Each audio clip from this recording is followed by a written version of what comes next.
열왕기하 4장의 42절부터 44절까지 말씀을 같이 보시겠습니다. 한 사람이 바알 살리사에서부터 와서 처음 만든 떡, 곧 보리떡 20개와 또 자루에 담은 채소를 하나님의 사람에게 드린지라. 그가 이르되 무리에게 주어 먹게 하라.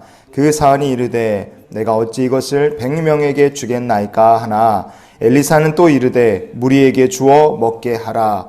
여호와의 말씀이 그들이 먹고 남으리라 하셨느니라. 그가 그들 앞에 주었더니 여호와께서 말씀하신 대로 먹고 남았더라. 아멘.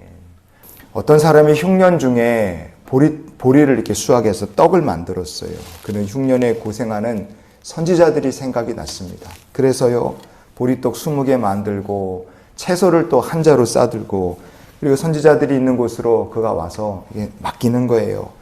근데 그 양이라는 게 잘 해봐야 20명이나 먹을까 좀 부족합니다. 왜냐하면 굶주리고 있는 사람은 한 100여 명 되는데 턱없이 부족하잖아요. 근데 이 턱없이 부족한 상황에서도 하나님께서는 엘리사 선지자를 통하여 구약판 아주 조그만 오병이어의 기적을 만드십니다. 작은 오병이어의 기적이에요. 여러분, 그게 주께 온전히 맡기는 자, 하나님의 손에 의지하는 자의 삶 속에 지금도 하나님께서 역사하고 계시는 줄 믿습니다. 복음은 그래도 달린다라는 책이 있습니다. 두란노 출판사에서 2019년도에 출판된 책인데요. 그 책을 쓰신 분이 미국에서 그 방문 복음 전도자로 사역을 하신 박승목 선교사, 박영자 선교사님 부부의 이야기입니다. 이분들이 1982년도에 미국으로 이민을 가셔서 그냥 미스터 박으로 사신 거예요. 열심히 일하고 부부 이제 집사님으로 이렇게 신앙생활 하셨는데, 어느 날 남편 되시는 박승목 선교사께서 집사님이실 때 간암이 생겼어요. 너무 힘들게 일하고 못 쉬고 그러니까 사람이 간암이 생겼는데요. 생과 사를 넘나드는 위기, 암을 치료하는 과정에서 기도하는데 어느 날 하나님께서 박승목 선교사님에게 마음에 직접 음성으로 때리신 거예요. 너는 50개 주를 다니며 복음을 전해라. 간암을 앓고 있는 사람한테 하나님께서 기도하는데 응답을 그렇게 주신 겁니다.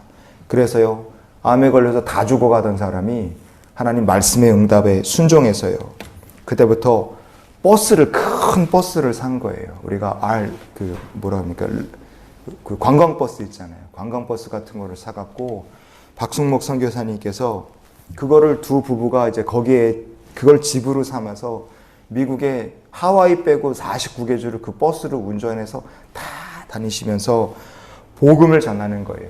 750개 교회를 찾아가서 복음 전도 집회를 하고 17년 동안 북미 대륙을 33번을 횡단을 했다 그래요.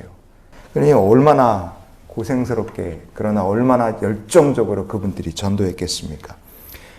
80살이 넘으셨는데도 두 분이 아직도 그렇게 복음 전하며 다니고 계세요.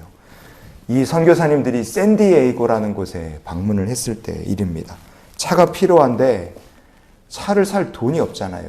그러니까 하나님께 자동차를 주시기를 기도를 했어요. 근데 자동차를 주시기를 기도는 당장 안 나타납니다. 마치 길갈에 주의 백성들이 있음에도 기근 온 것처럼 힘든 시간이 있었어요. 근데 열심히 기도를 하고, 그것도 그 차가 개인들을 위해서가 아니라 주의 일을 하기 위해서 차가 필요해서 기도를 했는데요. 한 달쯤 지났을 때 한 중국인 청년이 처음으로 교회에 오게 된 겁니다. 이 청년은요, 많은 사람들이 그동안 전도를 했었는데 전도하는데 실패했던 사람이에요. 마음이 열리지 않았던 사람입니다. 근데 그가 박승목 선교사, 박영자 선교사, 이 두 분 선교사님 만나서요, 예수 믿고 복음 듣고 그리스도의 제자로 살기를 결단하고 교회에 처음 나온 겁니다. 교회에 처음 나와서 첫 예배를 드린 다음에 이 사람이 선교사님들을 찾아와서 얘기를 하더래요. 무슨 얘기를 하느냐? 지금 어떤 목소리가 나한테 당신들을 꼭 도우라고 말씀하셨습니다. 내가 뭘 도와줘야 할까요? 이렇게 와서 이 중국인 청년이 한국인 선교사 부부한테 와서 첫 예배를 드리고 얘기를 한 거예요. 전도하러 가는데 차가 없다. 차가 필요한데 교회에서 차를 달라고 우리가 한 달째 기도를 하고 있다. 이렇게 선교사님이 얘기를 했더니 이 청년이 주머니에서요, 자기 주머니 자동차 키를 딱 꺼내더랍니다. 그러더니 차 키를 딱 보여주면서 제가 타고 온 혼다 시빅 자동차가 있는데 이거를 선교사님들 당신들에게 줄 테니 쓰세요.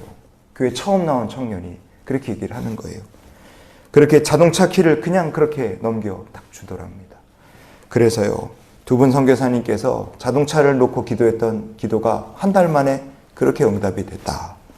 여러분, 우리가 엘리사 선지자의 삶과 그 제자들의 삶 속에 길갈에서 흉년을 겪는다.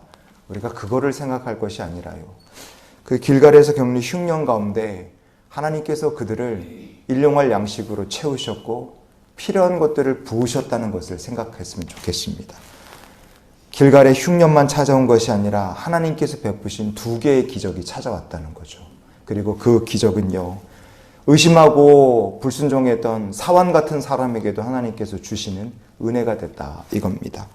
우리의 삶에도요, 기근과 흉년이 찾아올 수 있어요. 저 여러분의 삶에도요, 엘리사의 사환처럼 의심하고 이게 되겠습니까? 이게 가능하겠습니까? 도무지 믿음으로 이걸 생각도 못하고 의심하고 그냥 그렇게 냉소적인 생각으로, 시선으로 바라보는 사람들도 있습니다. 그러나 하나님께서 믿음으로 드리는 자, 믿음으로 구하는 자, 주의 은혜를 구하는 자들에게 응답 주실 때 흉년을 이기고도 남을 은혜에 작은 오병이어의 기적을 더하심으로 우리의 삶에 이 모든 것들을 덮고도 남을 은혜로 채우시는 역사, 우리의 삶에도 하나님께서 더하여 주실 줄 믿습니다. 길갈에 닥친 흉년 가운데 흉년만 찾아온 것이 아니라 두 개의 기적을 베푸신 하나님께서 오늘 이 시대를 살아가는 우리들에게 이 하나님의 은혜의 기적들로 주님께서 우리의 삶에도 또한 채우시고 주의 백성들을 돌보실 줄 믿습니다. 그러니 오늘 우리가 이런 기도로 한날의 삶을 살았으면 좋겠어요. 하나님, 오늘도 주께서 채워주시는 하루가 되게 하여 주시옵소서. 오병이어의 기적이 아닙니다. 작은 미니 버전이에요. 그래도 하나님께서 부족함이 없도록 채우신 은혜를 길갈에서 고생하던 이 엘리사와 그 제자들에게 하나님 허락하여 주셨어요. 우리가 흉년 기근의 때에 주께 드릴 수 있는 믿음의 사람이 될 수 있기를 원하고, 우리가 하나님의 때를, 하나님의 방법을 조용히 인내하며 기다릴 수 있는 엘리사와 그 제자들과 같은 믿음의 사람들이 될 수 있기를 원합니다.